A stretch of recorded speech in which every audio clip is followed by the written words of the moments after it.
Si bien no es buen mozo, Lord Cochrane tiene tal expresión de superioridad en su semblante que, desde que se le ve por primera vez, induce a mirarlo una y otra vez. Su expresión varía conforme a los sentimientos que pasan por él, pero por lo general su aspecto es de benevolencia. Cuando rompe su silencio habitual, su conversación es rica y variada, clara y animada cuando trata de asuntos relacionados con su profesión o aficiones. Y si alguna vez he conocido el genio, puedo decir que el Lord Cochrane es sobresaliente. Palabras de María Graham del diario de mi residencia en Chile de 1822. Hacemos otra conexión a través del Traficantes de Cultura y hoy, en conexión con Francia, estamos con nuestro invitado, el autor de esta, la tercera entrega de Lord Cochrane Héroe de Acción, pero esta vez llamado Lord Cochrane y el Tesoro de Selkirk, Gilberto Villarroel. Gilberto, bienvenido. Gracias por aceptar esta conexión. Gracias, Humberto. Y ese párrafo es real. Es justamente el diario de vida de María Graham, el diario de su residencia en Chile, como nombrabas tú. Y me pareció interesante ponerlo porque es un testimonio de una persona contemporánea de Cochrane. Y si bien es una novela, está basada en muchos episodios históricos y en muchos pasajes también de este diario, que fue de gran ayuda para mí durante la escritura. Y de hecho, en esta edición, en esta tercera entrega, como que ese extracto del párrafo del texto de María Graham lo, como que se humanizó más. Es como conocimos a Lord Cochrane más allá del héroe de acción, que también que también hay escenas muy sobresalientes, sobre todo.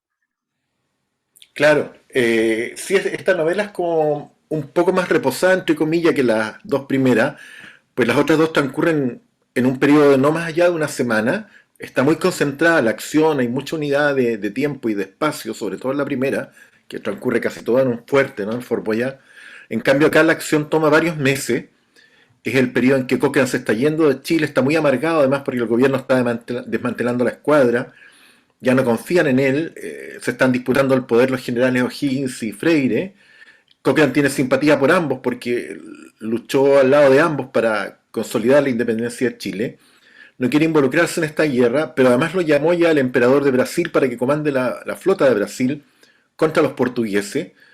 Y él está a punto de salir de Chile y se entera que el gobierno alguna vez estuvo a punto de echarlo, de cancelar el contrato con él y de regalarle como compensación el archipiélago Juan Fernández. Eso es real también. Eso es parte Es, de la memoria de Cochrane y, si no me equivoco, también de María Graham.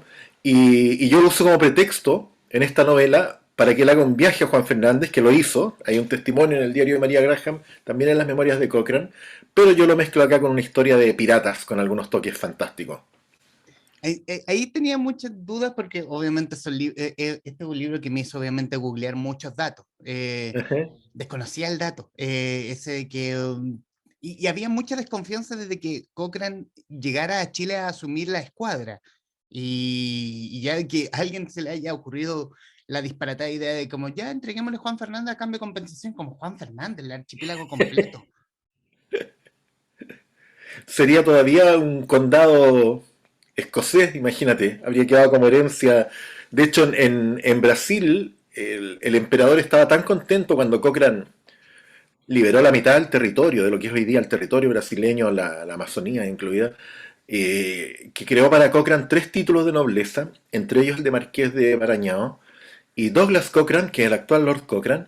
Lo conocí yo hace un par de años en la ceremonia que se hace en Londres todos los años ante la tumba de Lord Cochrane. Él es Marqués de Maranhão todavía, es decir, conservó el título. Imagínate lo curioso sería que el archipiélago Juan Fernández fuera propiedad hoy día de la familia Cochrane. Sería una... pero hubo alguien en el gobierno chileno que lo pensó en algún momento, y era porque, si uno se pone en el contexto de la época, en 1818, cuando él inicia su viaje a Chile, llega a fines de año, la independencia de Chile todavía no la reconocía ninguna gran potencia. Lord Cochrane era un paria para los ingleses, era un ex parlamentario de izquierda que se había peleado con todo el mundo, lo echaron del parlamento, lo echaron de la marina, lo echaron de la orden de paz, que era la orden de caballería que le había dado la propia corona inglesa por sus hazañas durante las guerras napoleónicas. Era un tipo caído en desgracia, había estado preso, lo habían acusado de fraude, él dice que fue una venganza de sus enemigos políticos. Los historiadores no se ponen de acuerdo todavía si realmente era inocente o no. La mayoría lo exculpa, dicen que era inocente y que fue una persecución política.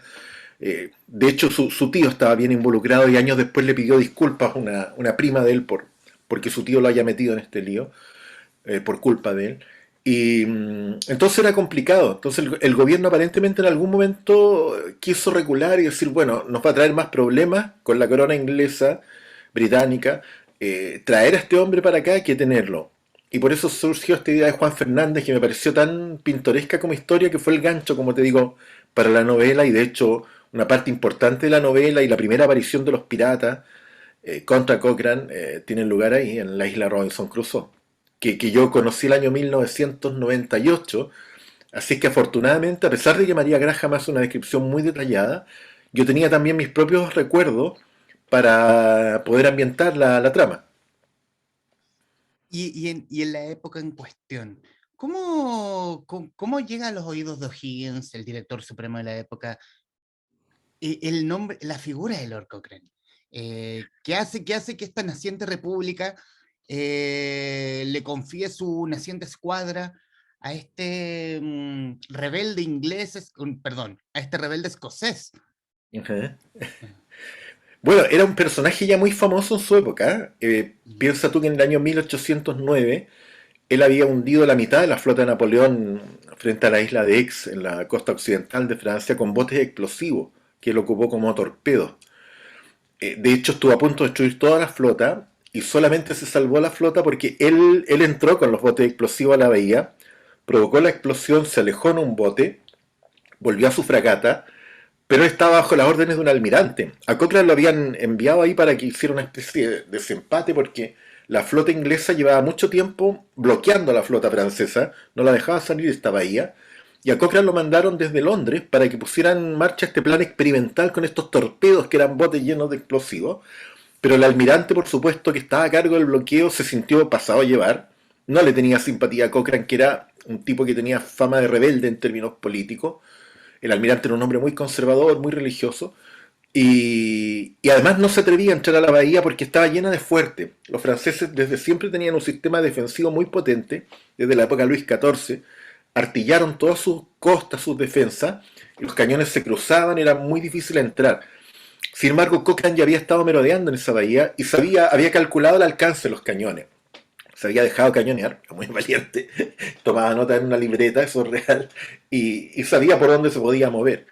Entonces hubo una disputa ahí entre Cochrane y el almirante cuando Cochrane provoca esta explosión, le manda unas señales, por banderas de señal al almirante y le dice, la flota francesa está a vuestra disposición.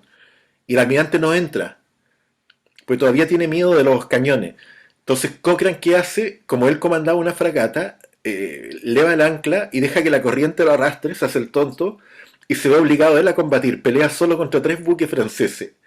Y ahí al almirante y a los otros capitanes de la flota se les cae la cara de vergüenza y se ve obligado a entrar también al combate. Pero para entonces la marea ya había subido y la flota francesa escapó por un río, el río Charente, que lleva al arsenal marítimo de Rochefort, que era donde construían los buques, que también era un buen sistema defensivo porque los buques remontaban el río y se iban a encerrar a este lugar fortificado que era Rochefort. Y se le escaparon varios barcos.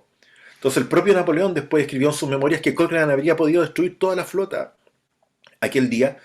Duró 3 días el combate, si no hubiera sido por el almirante que no se atrevió a prestarle mayor apoyo.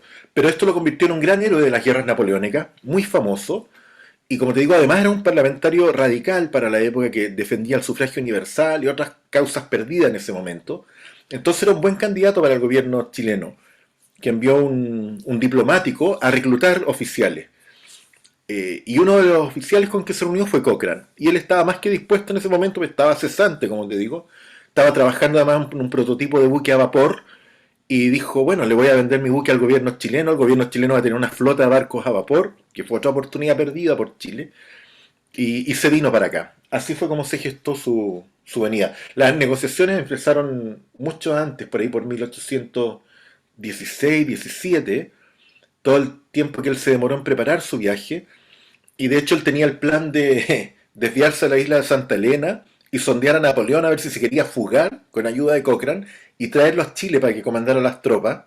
Y el gobierno chileno lo apuró porque la guerra todavía no estaba ganada en el sur, y él se tuvo que venir en línea recta. Y 2 años después, cuando liberó el sur, cuando tomó Valdivia, mandó un emisario a Santa Elena a hablar con Napoleón, pero ya era muy tarde, pues Napoleón murió, estaba muy enfermo y murió en mayo de 1821. Así que este plan delirante de Cochrane de traer a Napoleón a luchar por la independencia de Sudamérica no se pudo concretar. Seríamos colonia francesa. ¿Quién sabe qué seríamos? Es absolutamente impredecible imaginar qué habría hecho Napoleón, si habría querido soltar el poder o no después de liberar Sudamérica en vez de Bolívar. Si seríamos una especie de Commonwealth, pero francesa, es imposible imaginarlo. Pero era un plan loco que tuvo Cochrane, tras muchas locuras que él hacía, pero él era capaz de llevar a cabo sus locuras. Era un tipo muy audaz y muy genial para la época. En el libro menciona aspectos históricos como adornados con obviamente el tema de la narrativa que la hace que la hace rápida, a pesar Ujú. de lo extenso del libro. Em, y qué es lo que hacen en este conato previo al terremoto de Valparaíso que hace que Freire vaya camino a Santiago a tomar el poder, O'Higgins esté básicamente entre la espada y la pared, y el poder mismo con las ganas de desarmar la escuadra y deshacerse de Cochrane? Claro, justamente había mucha desconfianza en esa época, porque O'Higgins ya está muy aislado. Ujú. Hay muchas denuncias de corrupción en su gobierno, sobre todo contra uno de sus ministros, Rodríguez Aldea. El Senado ya no lo quiere tampoco, de hecho él va a abdicar pocos meses después. Mi novela empieza en noviembre de 1822 y O'Higgins abdica en enero del 23, Ujú. o sea, muy pocos meses después. Entonces, este periodo cuando empieza la novela, que es además la noche del terremoto en Valparaíso, y que te da una idea de lo cíclica que es la historia de Chile entre crisis política y terremotos y maremotos, una cosa que se repite así con una regularidad escalofriante cuando uno revisa en una línea de tiempo larga. eh, el gobierno en ese momento, y lo dice María Graham en su diario, los agentes de Estados Unidos han convencido al gobierno, los agentes diplomáticos de Estados Unidos, de que ya que el gobierno consiguió la independencia, no necesita una escuadra, si la escuadra era para pelear contra los españoles. Entonces lo están convenciendo, pues Estados Unidos ya está mirando al Pacífico como una zona de influencia. Y Chile tenía una gran escuadra después de haber formado la expedición libertadora del Perú. Entonces hay muchas presiones de gobierno como de Estados Unidos para que Chile desmantele la escuadra, y O'Higgins está paranoico porque piensa que si no lo hace, la escuadra se puede pasar para el bando de Freire.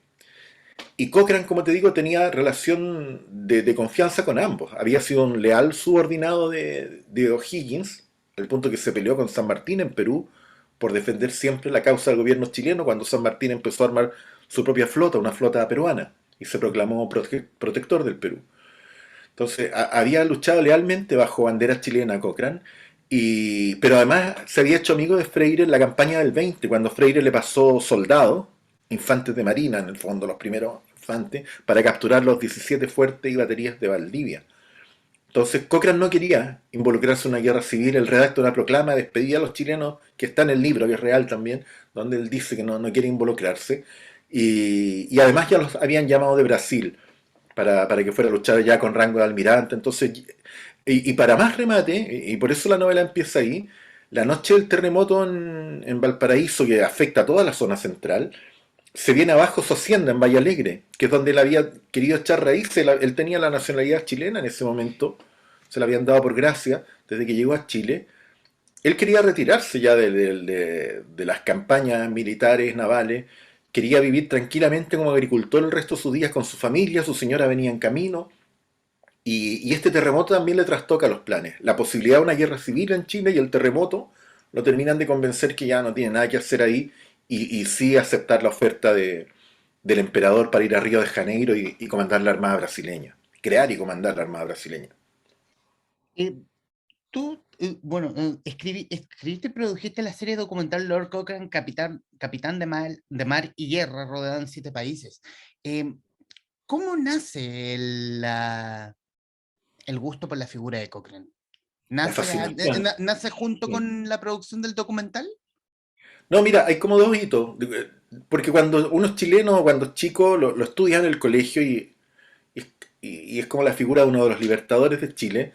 Pero es muy exótica esta idea de un lord británico en suelo chileno, y de hecho, si tú te fijas, es un personaje que siempre se menciona con esos dos nombres, Lord Cochrane, ¿no? No es O'Higgins, San Martín, Carreras, Lord Cochrane. Y es como un nombre muy exótico. Cuando eres niño te queda esa cosa dando vuelta. Después te enseñan todo lo que hizo en Chile. Y hay una línea, así que dice, ¿no? Y que después luchó por Brasil y Grecia, pero que para mí era como una nebulosa.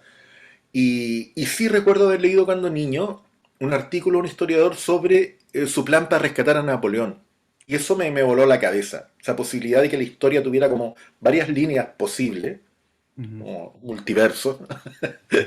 eh, fue una cosa que me quedó dando vueltas toda la vida. Y de hecho, en algún momento tuve ganas, porque yo escribía muchas historietas cuando era niño, un cuaderno, así de manera amateur. Pero siempre tuve ganas como de escribir una historia que relatara un episodio así, como que un barco de las cuadras chilenas iba a rescatar a Napoleón, a pesar de que el gobierno ya no quería hacerlo. De hecho, va a ser la sexta novela de la saga. Tengo ya iniciada la escritura, porque trabajo al mismo tiempo siempre varios libros, porque toman su tiempo.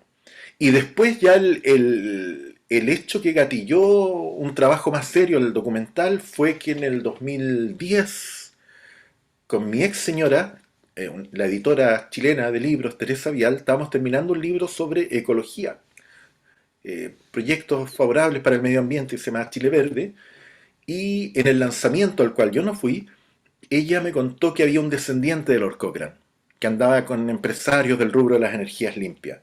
Y eso me dio mucha curiosidad, como un descendiente de Lord Cochrane, 200 años después en Chile, haciendo qué. Y empecé a averiguar y vi que estaba construyendo un parque eólico.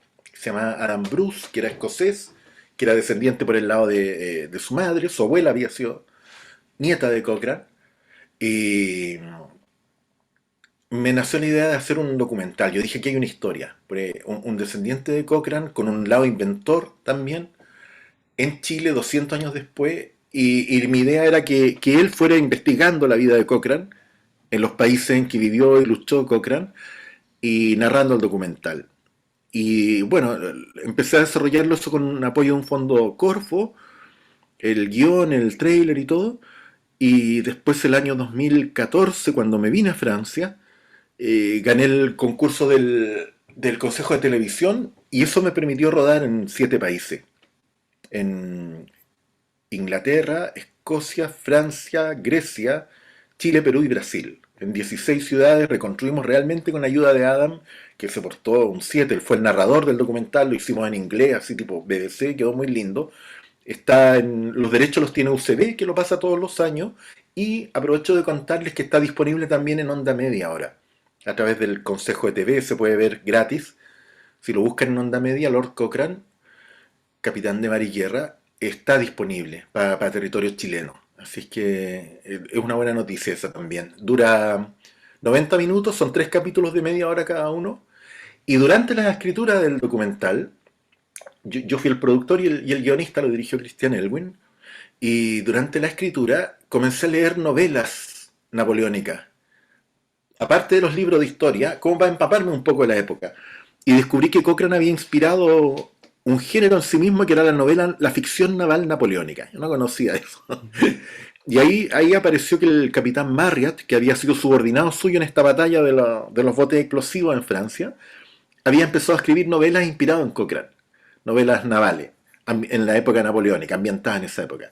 Y en el siglo XX aparecieron 2 sagas más, que fueron la de Hornblower, que hubo una película con Gregory Peck, y hace poco una serie de la BBC también, hace unos años, y después la de Master and Commander, que se hizo la famosa película con Russell Crowe. Y las dos están inspiradas en Cochrane. En los dos casos es un marino audaz que pelea con barcos más pequeños contra barcos más grandes, que tiene un lado medio inventor, que lo acusan de fraude. Si tú te fijas, las novelas están calcadas, a pesar de que los autores dicen que Cochrane fue uno más de los que inspiró, están calcadas de la biografía de Cochrane. Entonces, mientras rodaba el documental, yo dije que entretenido sería escribir una novela naval napoleónica, pero con el verdadero Cochrane como protagonista. Estaba tan embalado durante el proceso del documental que dije, sería interesante como devolverle su lugar en la cultura pop. Y me puse a escribir cuando estaban terminando ya en paralelo al rodaje una novela, pero como además a mí me gusta mucho Lovecraft, y en esa época yo estaba releyendo La llamada de Tulu. Decidí que no iba a ser una repetición de las novelas que ya existían, sino que iba a ser un crossover, iba a ser una mezcla entre novela napoleónica y género fantástico de terror. Y así surgió esta saga que ahora va en el tercer volumen, que es el que tienes tú ahí. El próximo año va a salir el cuarto, que es Lord Cochrane en las montañas de la locura, y va a terminar con un quinto volumen, que ya podemos decirlo porque en la novela se menciona, ambientado en Chiloé en el año 1820, con Caleuche y todo, y que va a cerrar la saga y va a aclarar todos los temas pendientes para los lectores. Bueno, ese quinto volumen, bueno, así como me suena, vendría siendo cronológicamente antes de este libro. Exactamente, hay un truco ahí y que eso lo tomé de otra saga que me gustó mucho, que es la de Sharp, que es Ujú. una historia de un fusilero inglés en las guerras napoleónicas. Es decir, también está en la misma época Hornblower y Master and Commander y Cochrane, Ujú. pero desde el punto de vista de un fusilero inglés. Hay una serie, está en YouTube, con Sean Bean, donde no lo matan a Sean Bean porque él es Sharp, él es el protagonista. Y el autor, Bernard Cornwell, fue escribiendo los libros a medida que se le ocurrían y privilegiando los lugares que él conocía personalmente. Entonces, por ejemplo, si quería contar una campaña en España, escribía ese libro y él decía, bueno, yo no conozco la India, algún día voy a ir a la India y escribir las batallas en la India, las campañas de Wellington, que las hizo Sharp al lado suyo. Y después viajaba a la India. Entonces yo tomé su mismo consejo, partí con lo más fácil, entre comillas, y lo más fácil para mí era empezar el volumen 1 en Fort Boyard, que era donde estaba rodando el documental de Cochrane, y donde quería situar la primera historia, Cochrane versus Tulu, ahí está muy bien. Es que Y... no sé dónde tengo el libro físico, así que tengo... no, pero está muy bien ahí que muestre la portada. Partí por esa y esa se podía leer como un standalone, es decir, tenía un principio y un final muy claro. Y después me dieron ganas de escribir la secuela, que es Lord Cochrane y la Hermandad de las Catacumbas, que la debes tener por ahí, ahí está. Esa está ambientada 11 años después, en París, y retomo, se reencuentra a los personajes que los lectores conocieron en Cochrane vs. Tulu. Y para escribir esa novela tuve que imaginarme las que están entre medio como esta, que está ambientada en Chile en 1822, y que van ensamblando las piezas de este rompecabezas que vincula a Cochrane con este mundo fantástico que son estas criaturas, Tulu y sus acólitos inventados por H. P. Lovecraft, que es un escritor genial que ha inspirado a muchas personas en distintos ámbitos, ¿no? En los cómics, en el cine, en la literatura. ¿Y cómo es construir una historia como, a ver, hacerlo más o menos verosímil a la historia misma y versus meterle a este dios de Lovecraft para que no desconecte la historia original, que sea como una Ujú. historia entretenida y a la vez basada en hechos reales? Sí. Bueno, ese fue el ejercicio que hice desde el comienzo, ¿no? Con la primera. Y básicamente para mí el truco fue tratarla como si fuera una novela histórica. Es decir, los elementos fantásticos van entrando de a poco, porque yo pensaba que si yo tenía realmente al lector instalado en la época, y el lector creía que la historia que estaba narrando transcurría realmente en esa época, iba a ser más fácil que se abriera después a pensar que también había algunos elementos fantásticos. Entonces los primeros capítulos de Cochrane vs. Tulu parten como una novela histórica, son los 100 días, Napoleón está de retorno, ¿no? Tratando de recuperar el poder, y los británicos se están batiendo contra los franceses, y en ese contexto llega Cochrane a Fort Boyard, lo toman preso, él trata de escapar, y de repente empiezan a ver, ellos que están sitiados ahí en este fuerte, que hay algo que está matando a los soldados franceses, algo. ¿No? Empiezan a pasar cosas raras primero. Los franceses creen que son los ingleses creen que son los franceses, y de repente empiezan a ver que ni lo uno ni lo otro. Entonces, como te digo, el truco para mí fue plantearlo como si fuera una novela histórica, y después que el elemento fantástico fuera apareciendo de a poco. Crear una atmósfera que es un poco lo que hace Lovecraft, pero de otra manera, ¿no? Él como que arma un rompecabezas, te va tirando como distintas piezas y pistas, y cuando empiezan a coincidir uno dice, flauta, esto parece que es real. Acá yo no podía hacer eso, lo hice de manera más lineal, y creo que funcionó. De hecho, la novela actualmente está editada también en Francia, en Suiza y en Bélgica en francés, y está editada en formato bolsillo también el primer volumen, y el próximo año se va a lanzar el segundo volumen en bolsillo, al mismo tiempo que el tercero, que es el que estamos comentando ahora, va a salir en francés. Seguramente se ve al revés el título en mi cámara, ¿o no? No, no, se ve ¿No? perfecto. ¿Se ve bien? No, se ve bien. Y, y eso, pues, ha tenido buena acogida la saga y como te digo, cuando escribí el segundo volumen, como estaba ambientado 11 años después, yo me pregunté, bueno, ¿qué le pasó a Cochrane entre medio? Pero ¿qué pasó también en su relación con estos elementos fantásticos que ya instalé? ¿Qué pasó con estas criaturas? ¿Dónde están? ¿Cuál es su origen? Hay gente, hay más gente que sabe. Y ahí se me fueron apareciendo las otras novelas en la cabeza. Obviamente haciendo siempre estos guiños al universo de Lovecraft, pero como él también juega muy bien con el misterio y nunca explica todo al 100%, yo me tuve que imaginar, o entre comillas, llenar algunos agujeros que habían en ese universo, y me hizo una cronología de la vida de Cochrane para ver dónde podía insertar las nuevas novelas sin alterar su línea de tiempo, sin inventarle viajes a países donde nunca estuvo, sino que siempre jugando a meterlo como una capa dentro de su verdadera historia. Me hizo una línea de tiempo de Cochrane y una línea de tiempo de Tulu, de 150 millones de años. Ujú. Y una vez que llené todos esos vacíos y entendí yo qué podía haber ocurrido con el personaje desde que llegó a la Tierra hasta la época de Cochrane, una vez que vi todas las posibilidades, después las crucé y yo dije, ya, acá están las nuevas novelas. Y así llegué a esta idea de un ciclo de 5 novelas que van a ser en total, donde es la que tienes ahí es la tercera, la cuarta está lista, va a salir el próximo año, y estoy escribiendo la quinta que cerraría este ciclo de Cochrane y Tulu, pero que no es el final de las aventuras de Cochrane, pues quedan muchas aventuras por contar. Y en ese, en el punto, bueno, de lo que decías hace algunos minutos, preguntarte qué hace, o sea, de todo lo que me dijiste, ¿eso hace que la figura de Lord Cochrane sea tan popular?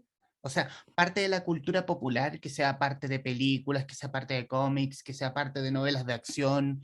¿Eso hace que la figura hoy de Thomas Cochrane sea, esté elevada a esa categoría?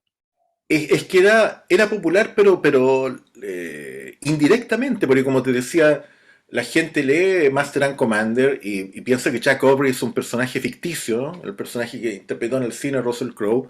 No todo el mundo hace el link o lee los pies de página de los escritores como diciendo me inspiré en Cochrane y otros valientes oficiales. Esas notas no siempre están en las novelas.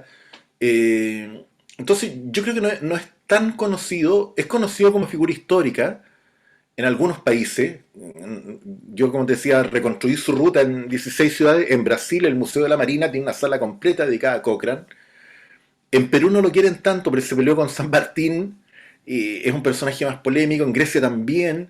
En Francia, los franceses no lo conocían prácticamente. Aparece apenas mencionado en algunos libros de historia o en estas alusiones de las memorias de Napoleón, en Inglaterra es un personaje que también es conocido más como marino, pero no tiene monumentos visibles como en Escocia, pero sí está enterrado en Westminster Abbey, donde están todos los próceres de Inglaterra.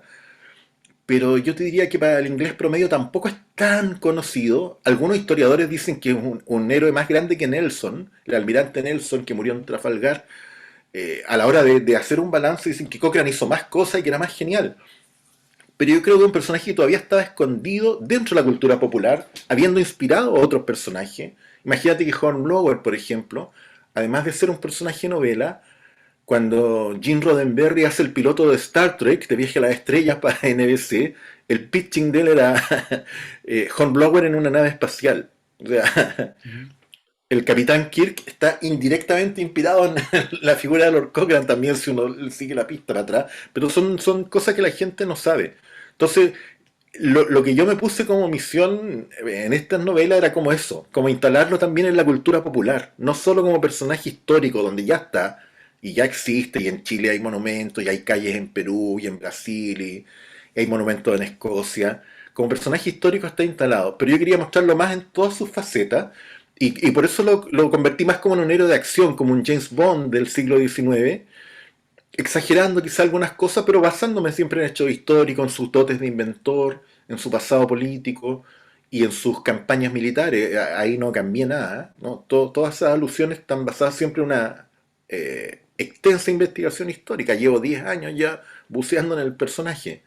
Entonces, yo creo que ahora, por lo menos, ese es un poroto que yo me anoté, tengo que contarlo con orgullo. Está instalado como personaje literario en Francia y es gracias a estas novelas. Los franceses lo descubren ahora como personaje. Y todos los artículos que han salido acá en la prensa, en la Fundación Napoleón, los destacados que han hecho los bibliotecarios de París sobre las novelas, ha sido para ellos descubrir por primera vez a este héroe escocés como personaje literario. Ha sido divertido. Digo, se logró el objetivo de alguna manera. Y en la construcción de la historia misma, quiero como, ¿cómo fue darle una voz? Imaginarlo, no solamente como la figura histórica, es darle una voz, es como, Sí, sí, te entiendo. yo en mi cabeza es como yo siento, él habla así, él habla como con autoridad, Ajá. él se planta frente al director supremo y le dice, ¿sabes qué? Esto pasa, está.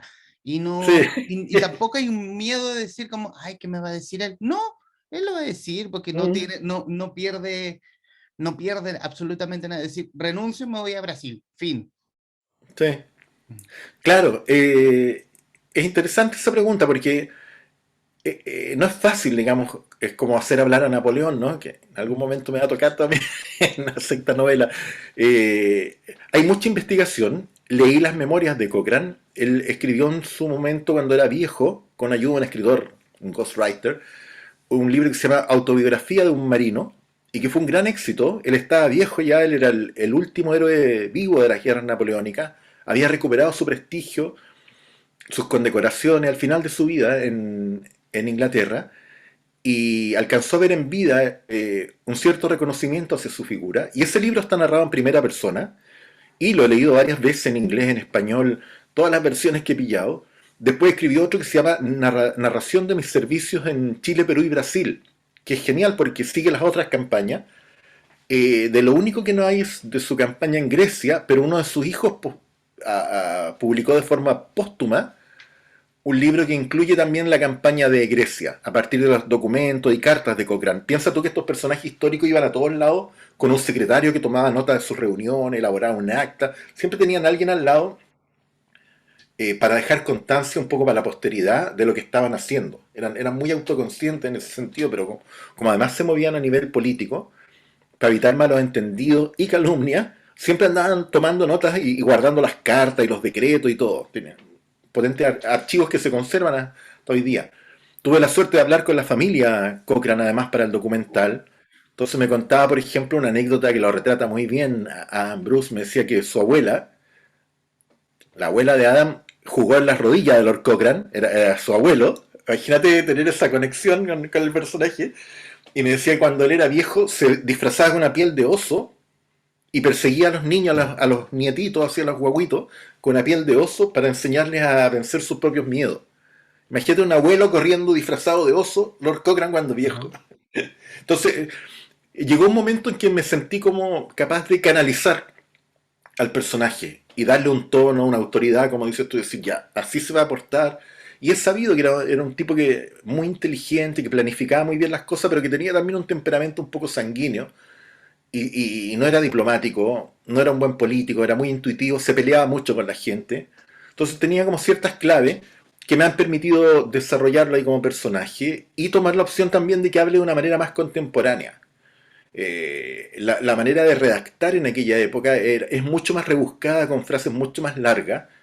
Sería muy tedioso para los lectores leer eso y los diálogos obviamente están un poco adaptados a un lenguaje más contemporáneo, pero como están basados en datos históricos, yo creo que generan igual la sensación de estar ahí en la época. Cuando uno lee, no sé si eso mejor te lo pregunto a ti como lector, digamos, pero te sientes transportado, me imagino, a la época cuando lees la novela.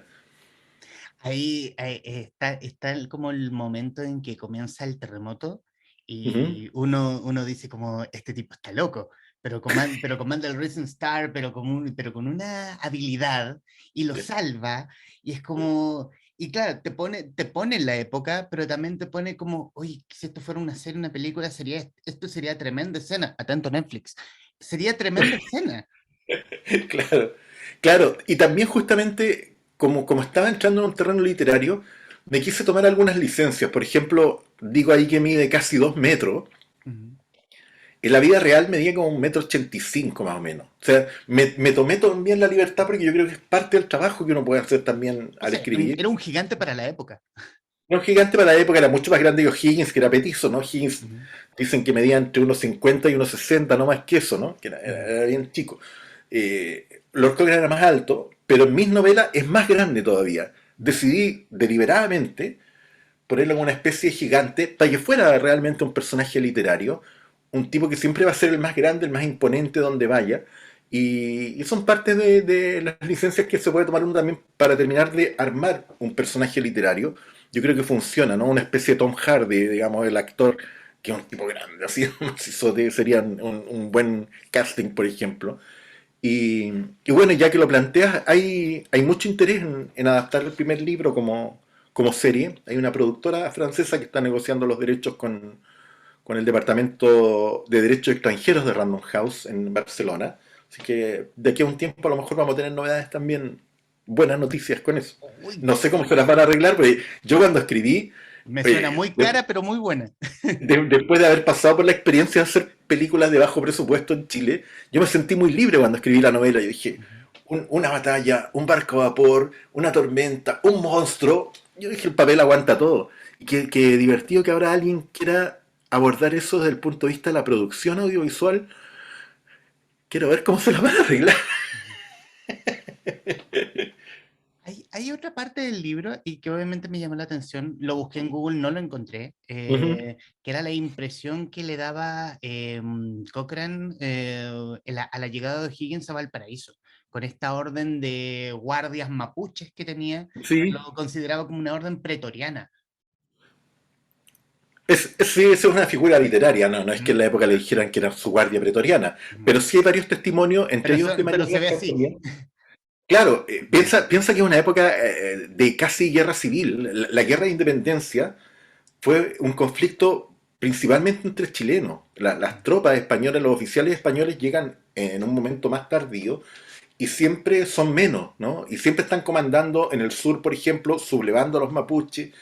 eh, entonces hay muchos enfrentamientos chilenos contra chilenos. Si uno lo ve así, y de hecho a esas alturas ya estaban peleados entre sí también los próceres, todo lo que pasó entre O'Higgins y los Carreras, entre San Martín y los Carreras, que se querían derrocar mutuamente, con los resultados que todos conocemos. La misma pugna con Manuel Rodríguez, que fue asesinado y hasta hecho desaparecer el cuerpo, imagínate.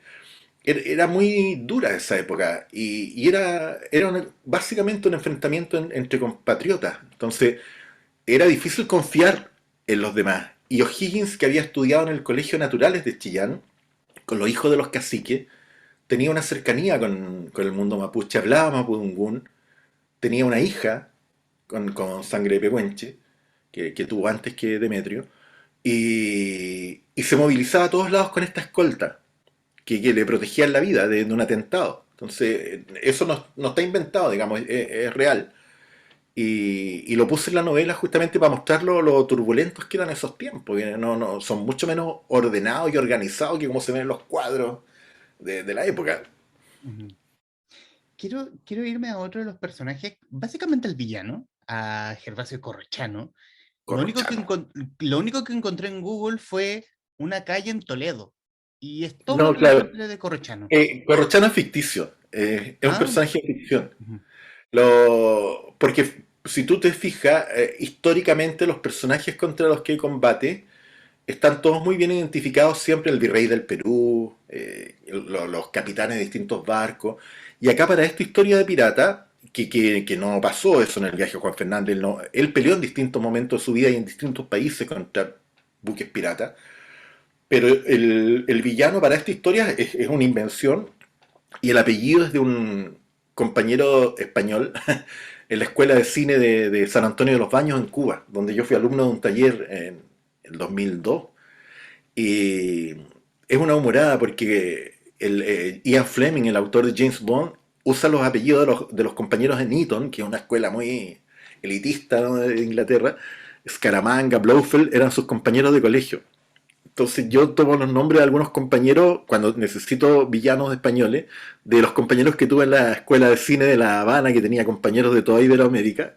Entonces las catacumbas, por ejemplo, en la hermandad de las catacumbas, el coronel López Guerrero, es un homenaje, entre comillas, a mi amigo Abraham López Guerrero, que viene de ganar el Goya, ahora mejor corto animado.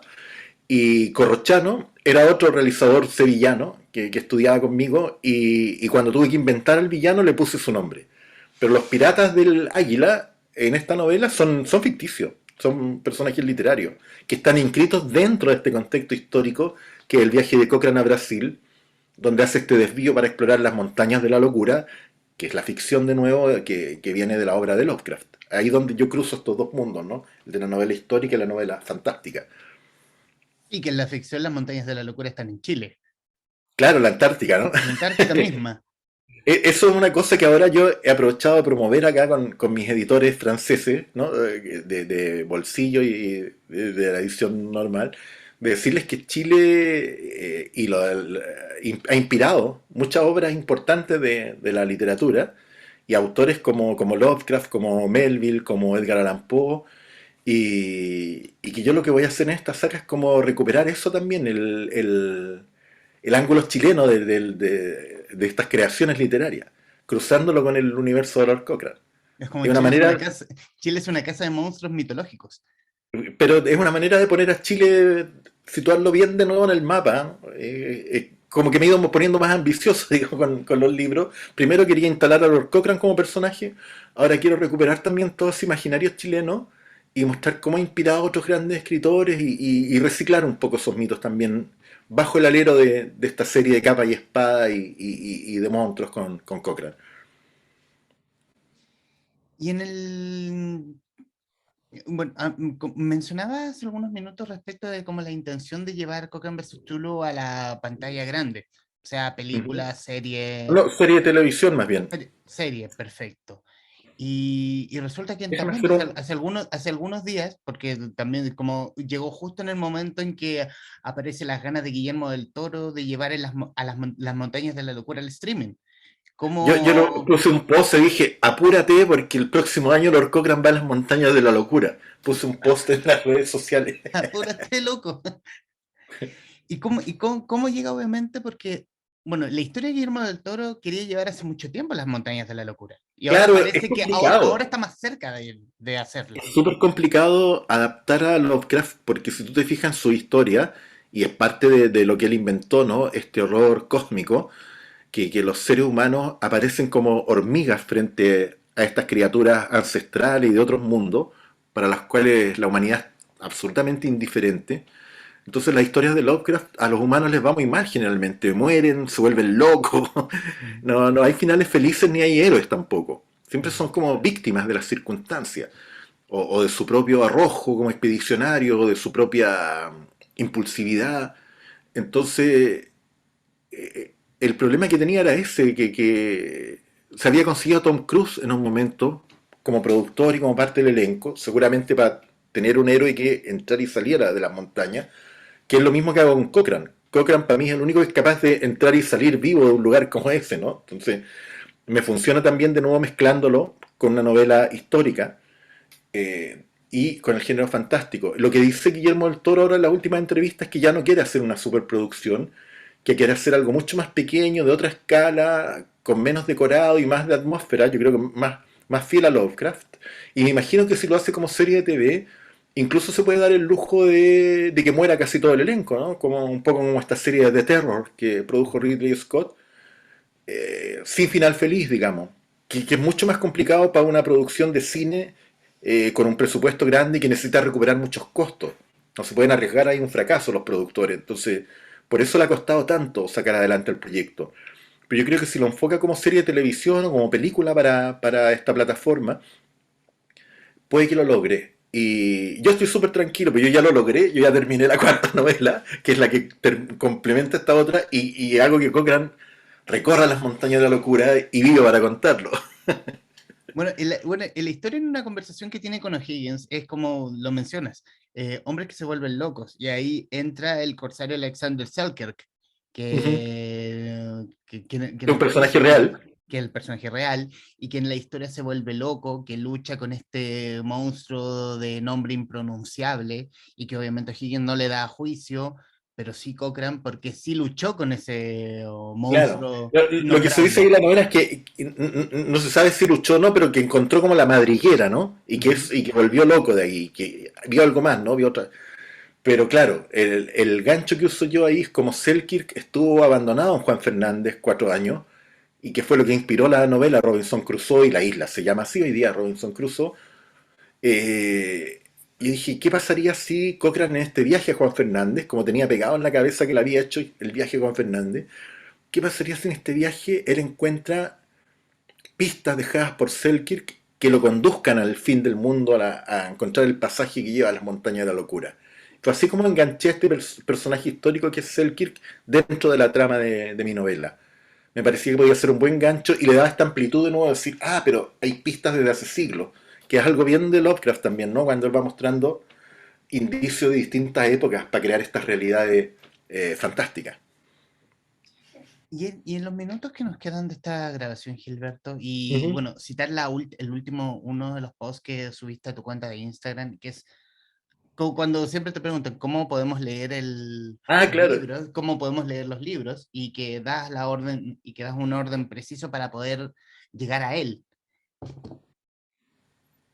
En realidad, la gracia es que se puede leer en cualquier orden, eso es lo que yo traté de indicar ahí, pero hay un orden que es el de publicación, ¿cierto? Que los puedes mostrar ahí. El primero que se publicó es Cochrane versus Tulu, que lo tienes ahí en la mano.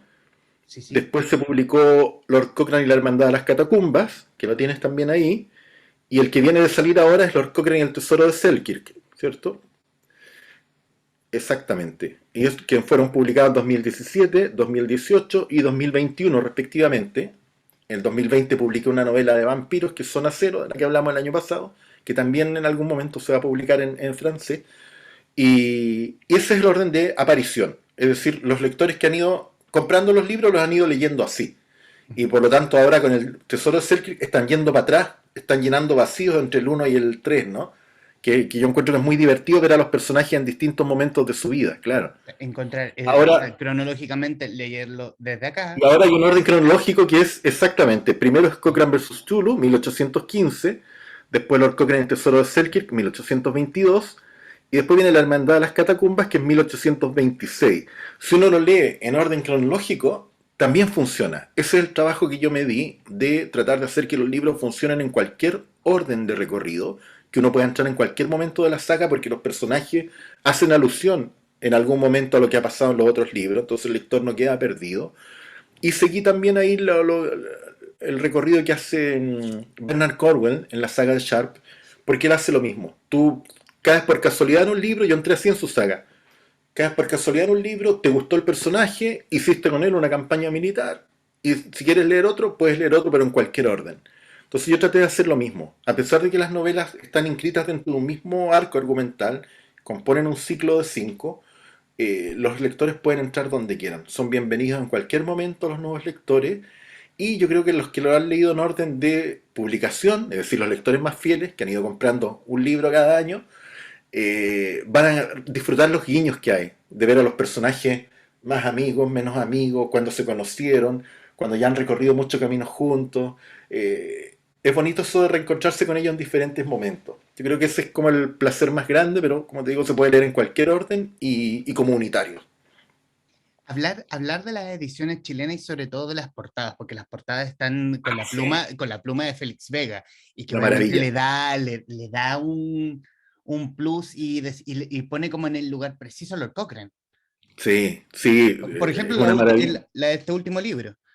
Es espectacular y ahí claro, Félix es un talento a nivel internacional, a él lo han publicado también en España y en Francia. Y es una maravilla poder contar con él para las portadas de estos libros. Desde el primero, que instaló al personaje, que instaló este universo sobrenatural, hasta ahora que resume en una sola imagen el tono, el espíritu de la novela de aventuras, de pirata, con algunos toques fantásticos, ahí la bruma, la niebla, que aparece el misterio. Es una maravilla y de hecho, eh, digo, lo puedo contar, pues no es un secreto de Estado, pero en estos días entregué el manuscrito final de la cuarta, que es Lord Cochrane en las montañas de la locura, y no solo mi editor chileno, Daniel Olave, tenía interés ya empezar a trabajar luego en la novela, sino que Félix la quería empezar a leer pronto para inspirarse para la portada. O sea, hay un trabajo muy profesional detrás, mucho cariño por la saga, y yo estoy feliz de que él sea el ilustrador de las portadas de las ediciones chilenas. Es una maravilla, un lujo. Y ya mirando, obviamente, futuro, bueno, reiteraste estos próximos dos libros respecto de la saga de Lord Cochrane. ¿Hay algo más? Algo que obviamente podemos, porque el año pasado, digamos que saliste de la pata histórica y te metiste en ciencia ficción con muertos Sí, en Santiago, con vampiros. sí. Ay, no recuerdo el nombre que ocupaste, pero voy a Zona ocupar cero. el zona, claro, zona cero, pero no ocupaste vampiros. Es como, esto es No, chupa chupa sangre. sangre. Chupa Claro, sangre. claro, ocupaste con esto chupasangre. ¿Hay algo más visto? ¿Hay algo que te tenga como obviamente ocupado fuera de esta saga de 5 libros de Lord Cochrane? Claro, mira, yo ya estaba escribiendo el quinto y trabajé harto este año, terminé bien cansado porque hubo momentos que estaba trabajando en tres novelas al mismo tiempo. Estaba con la tres, que es esta, Ujú, la cuarta, como están las dos conectadas, y la quinta, que es precuela, ¿no? Que va a estar en el año 1820 en Chiloé y que está enlazada también, pero con una parte de estos hechos. Entonces quería que fueran absolutamente coherentes entre sí y que se pudieran leer en cualquier orden. Fue mucho trabajo eso. Así que ya terminé la tercera, se publicó, terminé la cuarta, la entregué y ahora retomo la escritura de la quinta, que tenía como 150 páginas ya avanzadas. Y voy a poder enfocarme en eso. Pero además vengo de ganar acá una residencia de escritura, que es una invitación de una municipalidad del este de Francia, de Val-de-Briey, y del Ministerio de Cultura francés.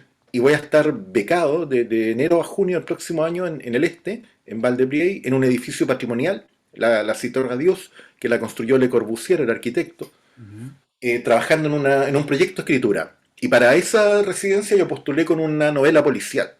Así que, así como noticia, digamos, lo que puedo contar es que el próximo año va a estar trabajando en el quinto volumen de Cochrane, que cierra la saga de Tulu, y en mi primera novela policial, que es un proyecto que estoy hace tiempo con ganas de ya de terminarlo, porque había tratado de novelarlo en algún momento, había abandonado, había tratado de hacerlo guión de cine, lo escribí como guión, no lo filmé, y ahora le di una vuelta y va a estar ambientado entre Chile y Francia, después del año 2000 y como que ya lo tengo más claro lo que tengo que hacer. Así que básicamente el próximo año, independientemente de otras cosas que puedan aparecer, buena parte de mi energía va a estar enfocada en esas dos novelas, en la quinta de Cochrane y en la novela policial.